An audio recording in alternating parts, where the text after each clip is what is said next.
Alléluia. Amen. Alléluia. Amen.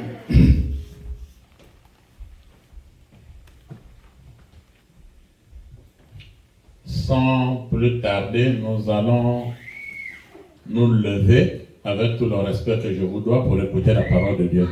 Tudatevye ngira ndabasabe muhaguruke mu cubahiro canyu kugira twumvirize ijambo ry'Imana.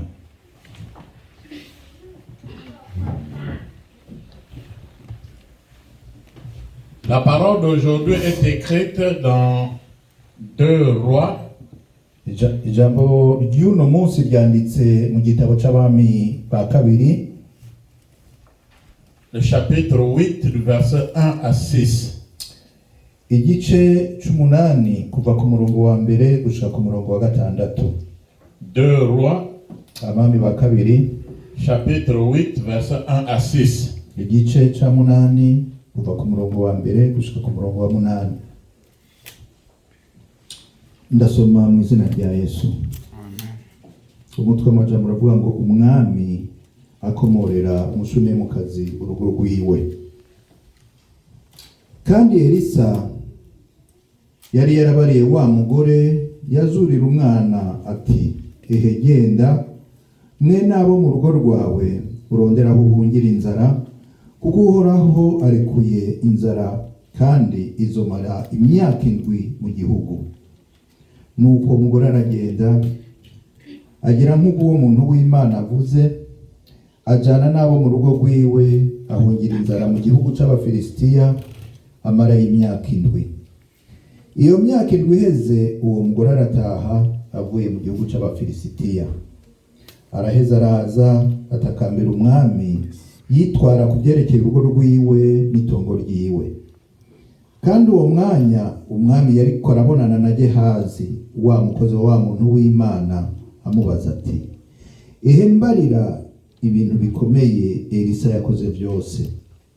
Nuko akiriko ariganira umwami ingene yavuye uwapfuye, ako kanya wa mugore yazuriye umwana arashika. Akarambira umwami yitwara ku byerekeye urugo rwiwe n'itongo ryiwe. Gehazi aravuga ati, umwami wanje n'inganji, nguyu wa mugore navuga, nguyu na wa mwana wiwe, nguyu na wa mwana wiwe Elisa yazura. Amen.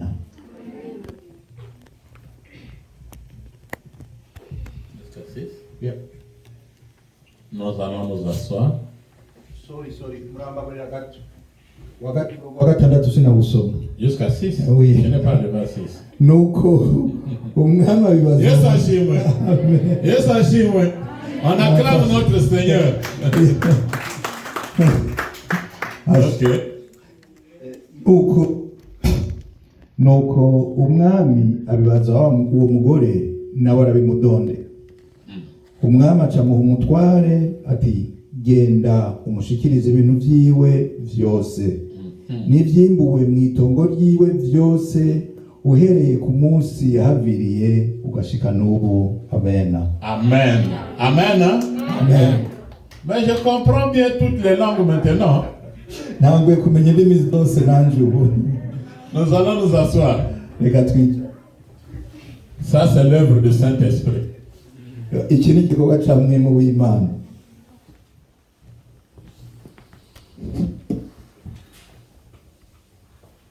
C'est l'histoire Iyi ni inkuru du roi, y'umwami de Élisée, Elisa la femme sunamite, na wa mugore w'umunyeshunamu son enfant na wa mwana wiwe et Géhazi, na Gehazi le serviteur, umukozi de wa Élisée. Elisa. 5 personnes. Abantu batanu.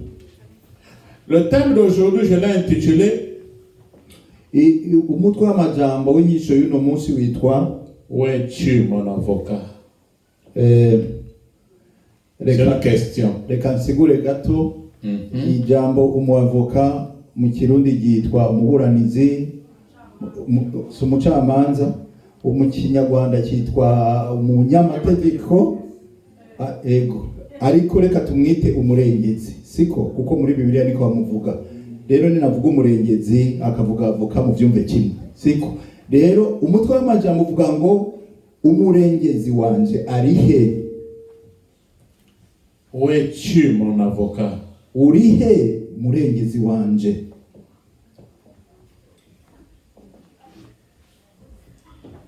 C'est Élisée qui parle à la femme. Ni Elisa ariko arayagira umugore. C'est sûr que Dieu avait donné des révélations à Élisée qui devait avoir la famine pendant 7 ans. Ni ngombwa ko Elisa yari yararonse iyerekwa rivuye ku Mana rimubwira ko azoba iyo nzara imyaka. Vous voyez, le Dieu que nous prions, c'est un Dieu de la précision. Et le serviteur de Dieu a dit 7 ans. C'est le Dieu Tout-Puissant qui lui avait dit qu'il devait avoir une famine pendant 7 ans. Murabona rero Imana dusenga ni Imana y'ibintu bitumbereye, ntabwo yajijinganya ivuga ati imyaka 7 inzara izomara myaka 7. Et Élisée dit à la femme, sors, toi et ta famille, sortez, allez-vous-en, parce qu'il y aura la famine ici. Et vous allez revenir quand la famine va finir. Donc 7 ans. Elisa rero aramubwira ati, abwira wa mugore ati, wewe n'umuryango wanyu musoke mugende, kuko ngahantu muri hazoba inzara, kandi muze mugaruke inyuma y'imyaka 7 inzara yarangiye. Yesu ashimwe. Amen. Pourquoi Élisée n'a pas dit à tout le monde? Mais il a préféré seulement dire à cette femme. Il y avait une histoire qui liait Élisée et cette femme et leur enfant. Ni kubera iki Elisa atabwiye ababa ngaho bose, ahitamo kubwira uwo mugore gusa? Nuko hari ikintu kibahuje, cyari kibahuje we n'uwo mugore na wa mwana w'uwo mugore.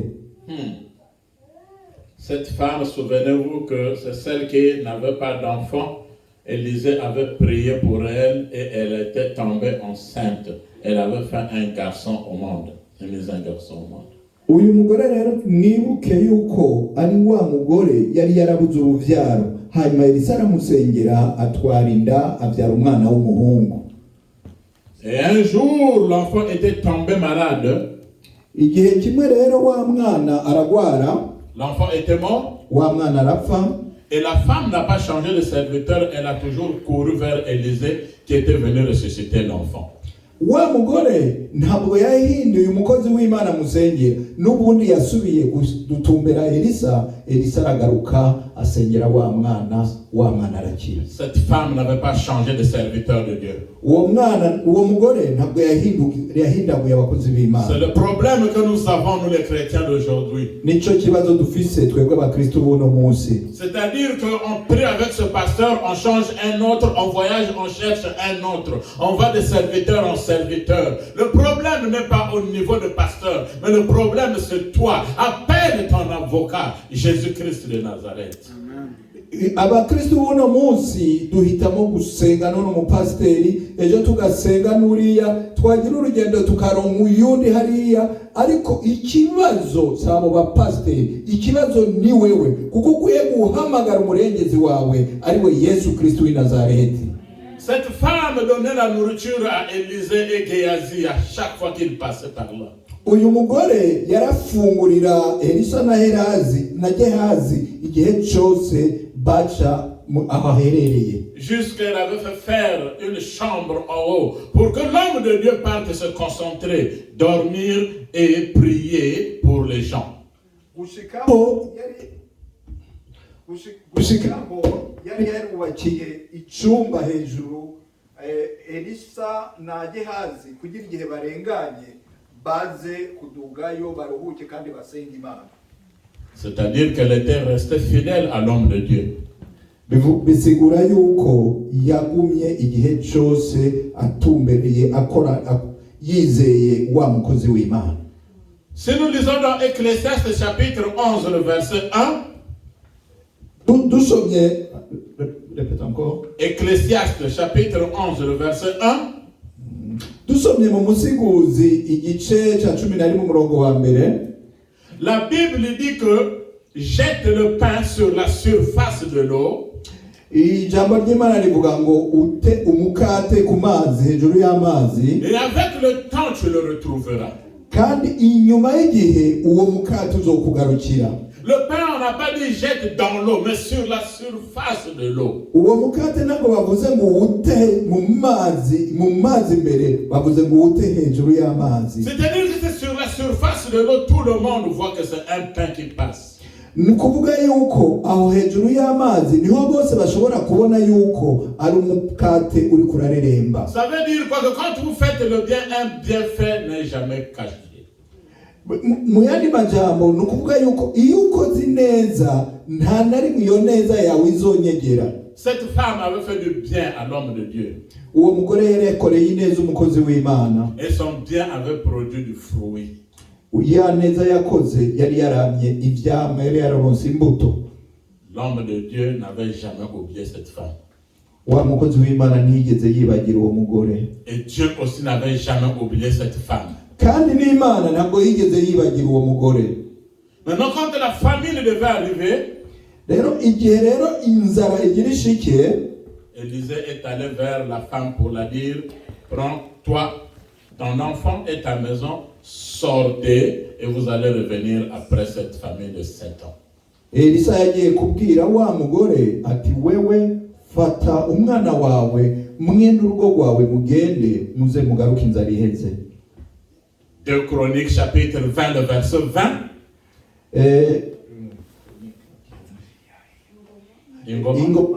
Ingoma ya kabiri chapitre 20 verset 20. Igice cya 20 umurongo wa 20. La Bible dit confiez-vous à Dieu. Ijambo ry'Imana rivuga ngo mwizigire Imana. Confiez-vous aussi à ses serviteurs et vous réussirez. Alléluia. Kandi mwizigire n'abakozi bayo niho ivyanyu bizogenda neza. Alléluia. S'il y a des mauvais serviteurs, il y a encore des bons serviteurs. Hakaba hari abakozi b'Imana babi, hari n'abakozi b'Imana beza. Quand Élisée a donné cette parole à la femme aussitôt, elle a exécuté et elle est sortie avec sa famille. Elisa amaze kubibwira wa mugore akumva ijambo ry'umukozi w'Imana Elisa, wa mugore ntiyatevye, yaciye ahaguruka n'ubwoko bwe n'umuryango wiwe n'umwana baragenda barahunga inzara. Combien de fois vous avez écouté la parole ou ce que le Seigneur a dit au travers ses prophètes, mais vous ne pratiquez pas? Ni kangahe mwumvise ijambo ry'Imana cyane mukumva ivy'Imana babwicize mu bakozi bayo ariko ntimubikore. Yesu ashimwe. Amen. Yesu ashimwe. Quand la femme est sortie, derrière il y a eu la famine comme l'homme de Dieu avait dit. Wa mugore amaze kugenda hasigaye ahantu hasigaye inzara nk'uko umukozi w'Imana yari yabivuze. Mais le problème ici c'est que on était parti piller chez elle, on a ravi sa maison, on a ravi même les plantations. Ariko ikibazo cyabaye nuko bace bagenda kunyaga ivyiwe, amutwara ivyiwe, mbere n'ibiri mu mirima barabitwara. Elle a quitté Sunem. Amaze kuva Isunamu. C'était un petit village. Wari umudugudu mutonyi. Au nord-ouest d'Israël. Mu buseruko bushira uburengero bwa Israeli. Dans la tribu de Issachar. Issachar donc les 12 fils de Jacob. Uwo mu bwoko bwa Isakari muri bahungu 12 ba Yakobo. C'est là où cette femme vivait, on appelle ce village Sunem.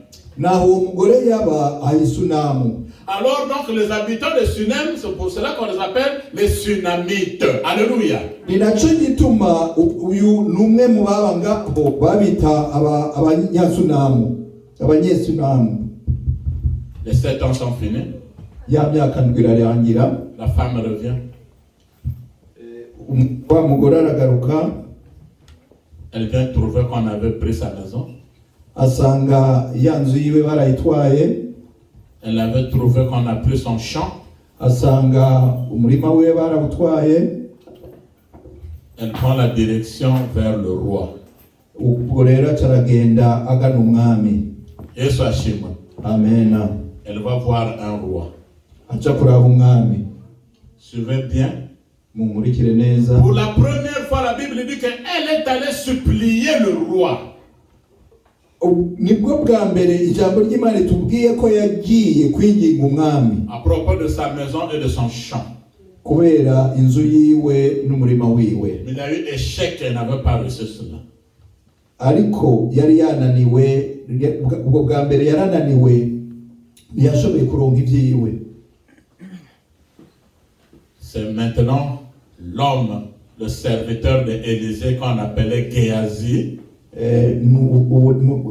Mu nyuma rero igihe umukozi w'Imana, umukozi w'Imana Elisha ari we yitwa Gehazi. Celui qui va voir le roi. Niwe agenda kuraba umwami. Et le roi lui dit, Géasi, parle-moi de Élisée, de l'histoire qu'il avait ressuscité un enfant. J'ai entendu parler, mais je veux que tu m'en parles aussi. Umwami aramubaza ati, Gehazi, mbarira inkuru numvise yuko shobuja Elisa yazuye umwana. Yesu ashimwe. Parle-moi de Élisée.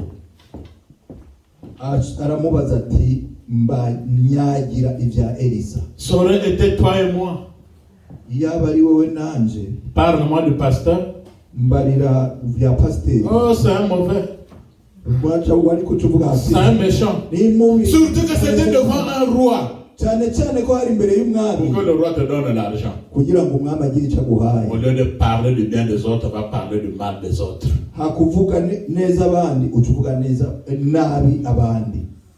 Aujourd'hui, nous ne parlons plus des gens. Nous parlons de Jésus-Christ de Nazareth. Parle-moi de Jésus-Christ. Vous allez parler, critiquer les autres églises, critiquer les pasteurs, critiquer les frères, critiquer les sœurs. On rate la mission de Jésus-Christ sur la terre. Utangura kuvuga nabi uko wishakiye abapasiteri, utangura kuvuga nabi ayandi matorero, utangura kuvuga nabi bigatuma uhusha ubwami bw'Imana. Elle est allée réclamer sa maison. Yagiye gusaba inzu yiwe. Elle est allée réclamer son champ qu'on avait ravi. Agenda gusaba umurima wiwe bari bamutwaye. Pour la première fois, elle n'avait pas obtenu cela. Il fallait qu'il y ait une personne, Géasi, pour aller témoigner de Élisée et de miracles qu'il avait fait sur cette femme et l'enfant. Hategerezwa kubanza kuboneka umuntu yitwa Gehazi kugira avuge ivyo umukozi w'Imana Elisa yakoze igitangaza akoreye umugore mu gukiza umwana wiwe. Il y a de ces moments, de ces situations difficiles qui nous arrivent, qui t'arrivent. Hari igihe haba ibintu bikomeye bidushikira nawe bigushikira. Parfois c'est pas le sorcier ou les gens mauvais, ariko rimwe rimwe ntabwo ari abarozi canke abantu babi. C'est pour que la gloire de Dieu s'éclate dans ton problème et dans ta vie. No kugira ubwami bw'Imana, ubwiza bw'Imana bugaragare muri ico kibazo cawe, bugaragare mu bugingo bwawe. Wechi mon avocat. Urihe murengezi wanje? Une jeune fille qu'on avait attrapée chez nous pendant les événements de guerre. Umukobwa bari bafashe hari iwacu mu gihe cy'intambara. Les trois hommes sont venus avec des fusils. Abagabo batatu baje bazanye inkoho imbunda. Ils ont tenu la fille, ils voulaient aller la violer. Bafata wa mukobwa bagiye kumwonona. C'est une histoire vraie, c'est dans mon pays. Ivyo ni ibintu byabaye mu gihugu iwacu. Pendant qu'on la menait, c'était dans la forêt. Mu mwanya bamutwara hari mu ishamba. Aucune personne ne pouvait la venir en aide. Nta muntu n'umwe yashobora kumutabara. Et pendant qu'on la menait, elle a crié, "Ouais, tue mon avocat!" Mu mwanya bariko baramutwara yadugijwe aravuga ati murengezi wanje wagiye. L'avocat de cette terre qui vit sur cette terre peut mourir. Umurengezi wo muri inosi aba kuri inosi ashobora gupfa. L'avocat sur cette terre peut rater un procès.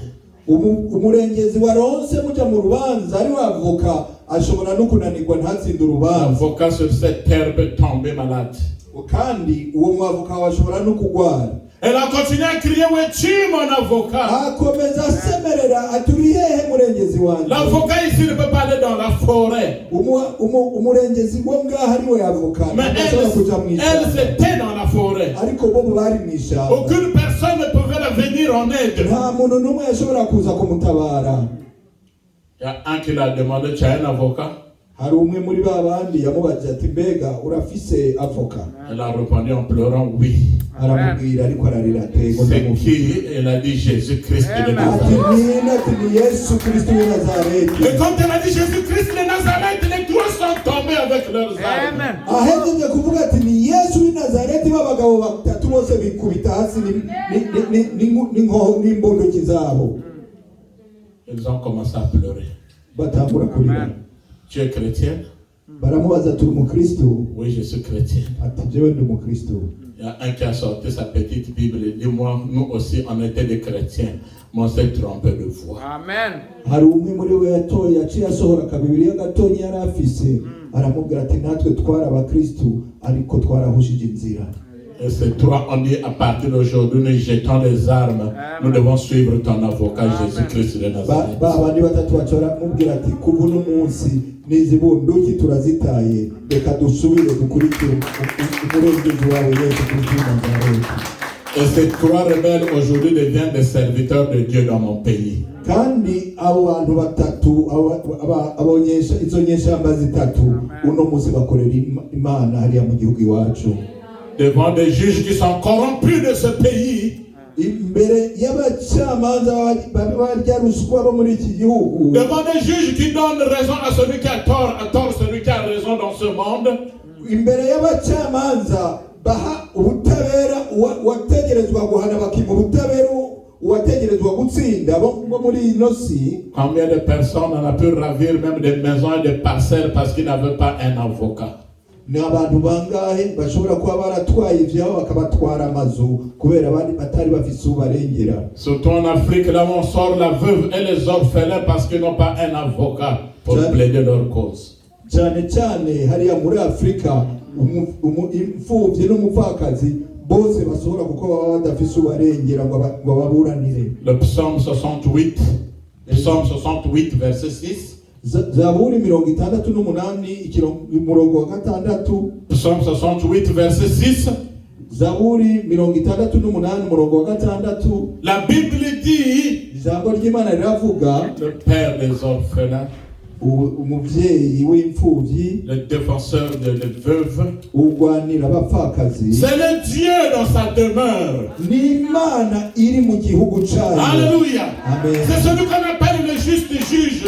Niwe yitwa umucamanza w'ukuri. Dans 1 Jean, le chapitre que nous avons écouté, le chapitre 2, le verset 1. Mu gisomwa cyo muri gitabo muri Yohani wa mbere, chapitre 2, le verset 1. Igice cya kabiri umurongo wa mbere. La Bible nous dit que Jésus-Christ est notre avocat. Ijambo ry'Imana ritubwira ko Yesu ari we murengezi wacu. Si tu as une situation par laquelle il n'y a pas trouvé de solution, même si on avait déclassé ton dossier, appelle l'avocat par excellence, Jésus-Christ de Nazareth, qui lui rentre dans ton problème aujourd'hui.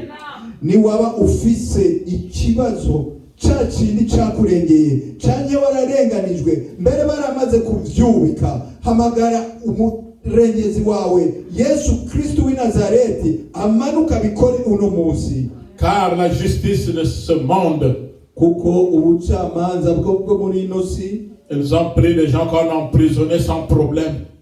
Bafasha abantu barabika atacaha bagira. On peut humilier et fouetter les gens. Barashobora kukubita cyane bakamara. Et le juge peut même te dire, va porter plainte là où tu veux. Dans tous les cas, tu ne vas pas obtenir satisfaction. Plainte. Donne ta plainte à Jésus-Christ. Umucamanza ashobora kukubwira uzugenda ushaka hose nta na hamwe uzoburana ngutsinde, ariko rungikira rwa rubanza wa mucamanza wa murengezi wawe. Yesu ashimwe. Je parlais avec des gens dans le camp au nord. Nariko ndayaga n'abantu mu nkambi y'impunzi twarimo hariya mu buraruko bw'iki gihugu. J'ai fini par les exhorter. Ndagiza ndiko ndabasengera ndabigisha n'ijambo ry'Imana. Pendant que je sortais de la salle, igihe nari nsohotse mu cyumba twarimo, une dame avec 3 enfants venait se jeter à mes genoux. Umugore umwe n'abana biwe batatu aza angwa imbere. Qu'est-ce qu'il y a? ndamubaza nyine biki Elle a commencé à pleurer. atangura kurira. Homme de Dieu, Muntu w'Imana, je viens de recevoir un 3e négatif avec la vue de quitter en Norvège. mbejeje kuronka negatifu ya gatatu n'urwandiko rumbwira kuva mu gihugu. Il faut être sensible. Utegerezwa kugira amarangamutima. Pendant qu'elle pleurait, moi aussi les larmes ont commencé à couler. Na jewe mu mwanya ariko ararira nanje amarira yarakorotse. Elle dit, je n'ai pas d'argent pour chercher un avocat privé. Arambwira ati nta nubwo mfise amafaranga yo kurondera umuavoka. Ce qui me reste, c'est que pasteur, tu vas m'appeler un jour quand je serai en Afrique. Icyo nsigaje nuko pastor uzompamagara umunsi umwe wumva ndi muri Afrika. Pendant que tu penses que ton problème est fini, il n'est pas fini avec Jésus-Christ.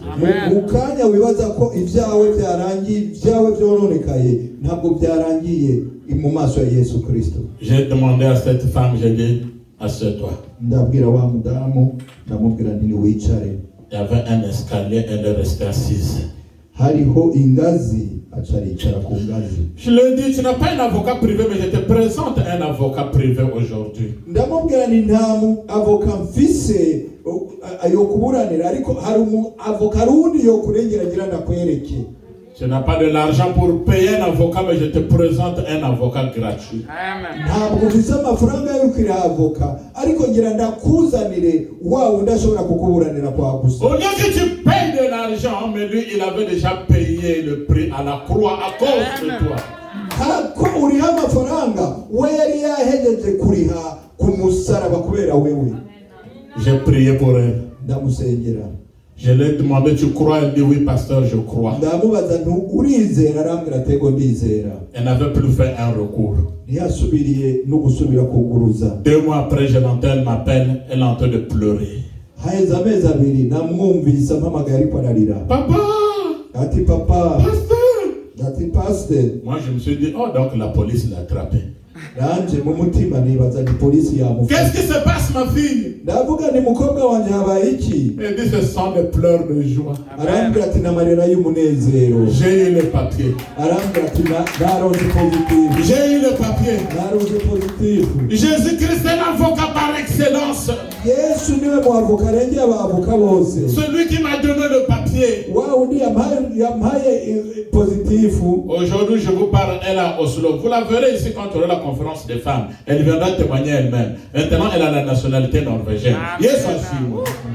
Uwo mugore muzomubona abi Oslo. Igihe tuzogira seminaire y'abamama tuzomutumako azoza ngaha azovuga ubwo buhamya.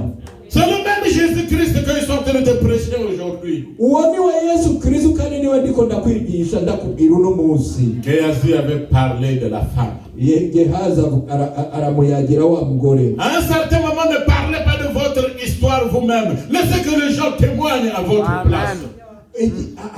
Hazagera igihe mbere ntimurinde kuvuga ibyanyu, ahubwo abantu bavuge mu kibanza cyanyu. Pour la première fois, elle a parlé au roi, le roi n'a pas réglé le problème. Wa mugore ubwa mbere yabwiye umwami nta nyishu yamuhaye nziza. Mais c'est quand Géasi est allé parler d'Élisée et de la femme, ariko igihe Gehazi yagenda kuvuga Elisa n'uwo mugore, la Bible dit que pendant que Géasi parlait, la femme aussi est venue avec son enfant. Pour la deuxième fois donc. Ijambo ry'Imana riravuga ngo mu mwanya Gehazi ariko aravuga, wa mugore yaciye yinjira n'umwana wiwe. Je prie pour vous, je prophétise que vous ayez de grands témoignages de votre vie. Ndabasengera kandi ndahanuye mugire ubuhamya bukomeye mu buzima bwanyu. Parce que les grands témoignages font peur et les grands témoignages apportent le respect. Que les gens commencent à te respecter aujourd'hui. Kubera ko ubuhamya bukomeye butuma abantu bagutinya mbere bakanakubaha. Reka abantu babubahe mu izina rya Yesu. Pendant que la femme s'approchait avec son enfant, umwanya wa mugore ariko aregera be n'umwana wiwe. Oh, pour moi, je dis que c'était pas la femme et l'enfant qui marchaient. C'était un miracle vivant. C'était des témoignages vivants qui marchaient, qui partaient vers le roi. Jewe simvuga ngo n'uwo mugore n'umwana bariko baraza, ahubwo cyari igitangaza kibona bwari ubuhamya bugendagenda bwariko buraza bwegera umwami. Est-ce que tu peux être un témoignage vivant aujourd'hui? Mbega wewe ni woba ubuhamya buzima uno munsi. Est-ce que tu peux être un miracle vivant maintenant? Mbese we niwo bigitangaza kizima uno munsi. Quand le roi a vu, umwami amaze kubibona, il a dit à la femme, c'est vrai cette histoire? abaza wa mugore ati ibi bavuga nivyo? La femme a dit oui, c'est vrai. Umugore aramubwira ati ego nivyo. La femme était avec son enfant. Wa mugore ari kumwe n'umwana wiwe. C'est cet enfant-là qui était ressuscité. Ni wa mwana Elisa yari yazuye. Raconte-moi l'histoire. Aramubwira ati mbarira uko byagenze. La femme a commencé à parler. Umugore aratangura kuvuga. L'histoire est le récit des événements passés. Inkuru ivuga ibyabaye muri kahise. Alléluia. Amen. Je prie que tu rentres dans une bonne histoire comme Esther Adassa. Ndasenga kugira ngo nawe uzugire akahise kiza baze barakuyaga nkuko bayaze Esther. Si ton histoire était sale dans le passé, au nom de Jésus-Christ, que le passé soit gommé pour que Jésus-Christ te donne une propre et belle histoire aujourd'hui. Nizabe inkuru zawe zari mbi muri kahise reka zihanagurike kugira Yesu Kristo aguhe inkuru nziza mu minsi zo komeza imbere. Que tu rentres dans l'histoire comme David. Kugira nawe uza wamuvugwa nkuko havugwa Que Dawidi. tu rentres dans l'histoire comme celle de Joseph. Ukomeze kubuza wamuvugwa nkuko dukomeza kuvuga. Que tu rentres dans l'histoire comme celle de Dorcas. Ukomeze kuvugwa nkuko na Dorcas yakomeje kuvugwa. Tabita. Que tu rentres dans l'histoire comme le Daniel. Ukomeze kuvugwa nkuko na Daniel bakomeje kuvugwa. Toutes les souffrances que tu es en train d'endurer, demain ça sera maintenant une histoire que tu vas commencer à raconter aux gens. Ibikomeye byose uri kuracamwo ejo bizoba ari inkuru zo uri kurayagira abantu. La femme avait passé 7 ans de famine. Wa mugore yari l'étranger. yamaze hanze imyaka ndwi y'inzara. C'est ce qu'on pouvait appeler aujourd'hui l'asile humanitaire qu'elle était partie demander. Nibyo dushobora kuvuga uno munsi ubuhungiro butavuye kuri politike nibwo yari yasavye. Quand elle a fini de raconter l'histoire, amaze kurangiza kuvuga ya nkuru, vous savez que le témoignage peut prêcher les gens. Murabizi ko ubuhamya bushobora kuvuga ubutumwa kubwira abantu ubutumwa. La femme là avait prêché le roi au travers son témoignage et son miracle. Na wa mugore yari yabwiye ubutumwa umwami acishije muri ya nkuru yiwe. Alléluia. Amen. Alléluia. Amen. Yes, cette femme là c'était comme toi et moi aujourd'hui. Uwo mugore yari wewe kimwe nawe nanje uno munsi. Automatiquement le roi appelait un eunuque. Muri ako kanya umwami yaciye hamagara inkone. L'eunuque, ce sont des gens qui sont à la charge du roi. Inkone rero n'abantu bama bari ngaho gukorera umwami. Ils ne prennent pas de la boisson. Ntibanywa inzoga. Ils n'ont plus envie des femmes. Nta nubwo baba bakifuza abagore. Ce qu'ils savent, c'est oui, le roi, accepté. Icyo bazi gukora ni ukwemera icyo umwami. Oh, Jésus-Christ a besoin des eunuques aujourd'hui spirituels. Na Yesu no muzi arakeneye inkone mu mwuka. Évangélistes, les pasteurs, les docteurs, abigisha, les intercesseurs. abigisha. Soyons des eunuques spirituels pour Jésus-Christ de Nazareth. Tuba inkone zo mu mwuka kubwa Yesu Kristo w'i Nazareth. Quand il dit va, dit à vos ordres Jésus-Christ de Nazareth. Niyo avuga ngo genda uvuga ati ndakumvira mwami Yesu. En principe, il ne devait pas avoir de résistance ou des gens qui font des caprices pour le travail de Dieu. Mu bisanzwe ntihategereza ko abantu babanza kugorana iyo ari mu gikorwa cy'umwami. Car Romains 8:34 nous a dit que Jésus-Christ est aussi notre intercesseur. Donc si toi tu ne veux pas prier pour les gens, c'est pas un problème. Il y a quelqu'un qui prie pour les gens. On appelle Jésus-Christ de Nazareth. Kuko mu Baroma igice cy'umunani murongo wa 38 hatubwira ko Yesu Kristo ari we atwingingira. Rero ni wowe udashaka gusengera abantu, hari uri ko arabasengera ari we Yesu Kristo w'i Nazareth. Même là où tu ne peux plus prier, tu dis j'ai prié, je n'arrive pas. Ne sois pas dessus. Dis Jésus-Christ, maintenant prie pour moi. Alléluia. Uri kurasenga uri kuringinga ukumva warushe wananiwe ukumva ntibikigenda ntuzugire ubwoba uzuvuga ati undananiwe nawe Yesu komeza usengere. On avait remis à un eunuque. bamuhereza rero ya nkone. Le roi a dit à l'eunuque, va, donne, restitue tout ce qui appartient à cette femme et cette famille. Abwira ya nkone ati mugende uyu mugore asubizwe ivyiwe byose iby'umuryango we byose.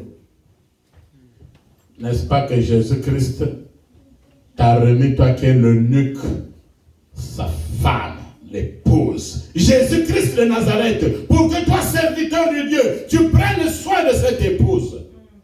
Ntabwo uzi neza ko wewe nkone ya Yesu Kristo, umwami Yesu yaguhereje umugeni wiwe kugira ngo umubungabunge. Rero ndakubwira wewe nkone ya Yesu ubungabunge umugeni wiwe. On avait restitué tout ce qui appartient à cette femme.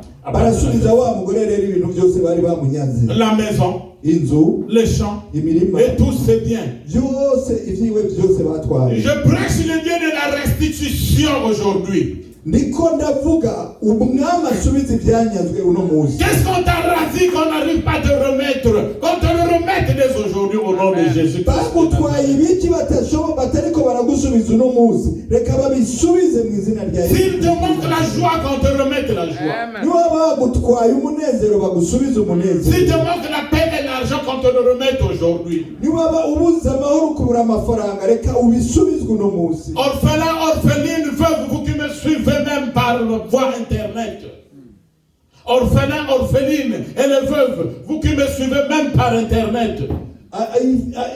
Imfuvyi, abapfakazi, mwebwe mutakurikira no kuri internet.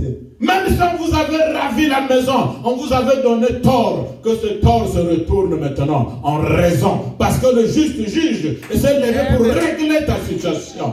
Naho baba baragutwaye inzu, reka bayigusubize uno munsi, kuko umucamanza w'umukuru yahagurutse ashaka gusubiza ibintu mu butungane. La femme a récupéré tous ses biens. Wa mugore arasubirana ivyiwe. Récupère tout ce que le diable avait égaré. Nawe subirana ivyo Satani yari yaranyaze byose. Au nom de Jésus-Christ. Mu izina rya Yesu. Où es-tu, mon avocat? Urihe murengezi wanje? Où es-tu, mon avocat? Urihe murengezi Où wanje? es-tu, mon avocat? Urihe murengezi Et wanje? Jésus-Christ te dit, je suis là. Imana ibayeza giri. Naye Yesu arakwishuye akubwira ati ngaha.